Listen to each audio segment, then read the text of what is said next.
1990 मसीह जो रिहाबिलिटेशन जो पॉलिसी थिला से पॉलिसी अनुजाई साधारण भाव में जड़े जिते तार परिवार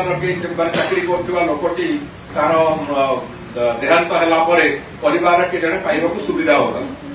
2020 सरकार से पॉलिसी टी चेंज कले एवं जो पॉलिसी तैयारी कले से पॉलिसी रे वास्तव में क्या चाकरी न दवा सांगे समान क्या चाकरी न मिलू से भाया एक स्थिति तैयारी है एवं से जो पॉइंट्स से जो कैलकुलेशन है कई चाकरी पाइले सरकारी अधिकारी माने कौन कले जे 2000 तार नियम हो 2020 पूर्व जहां देहांत होती 1990 हिसाब से कथाटी को विचार को नवा कथा किंतु एमाने कौन कले 2020 पॉलिसी मापदंड देखिले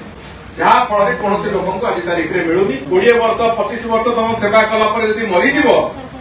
तार परिवार लोक किए जब चाकरी आसो तुम सुप्रीम कोर्ट जाए 5 लाख टका खर्च कर दिन पिछा चाकरी खंडे पार ये कथा चलो ना मुझे सीधा सड़क रिफ्यूज करके फेर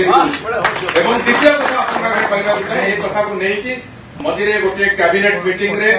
बहु बाग्वितंडा तापर सरकार आउ गोटे कथा को सेठी मुख्य शासन सचिव और अन्य भी से बाबद उपस्थापन कले कहले सर जदि चाकरी न दे पारिबा ताले गोल्डन हैंडसेक कला बड़िया 30 रु 40 लाख टका देकी परिवार को आमे पैसा व्यवस्था करवा एभलिया एक विचार वर्तमान चली सरकार रे।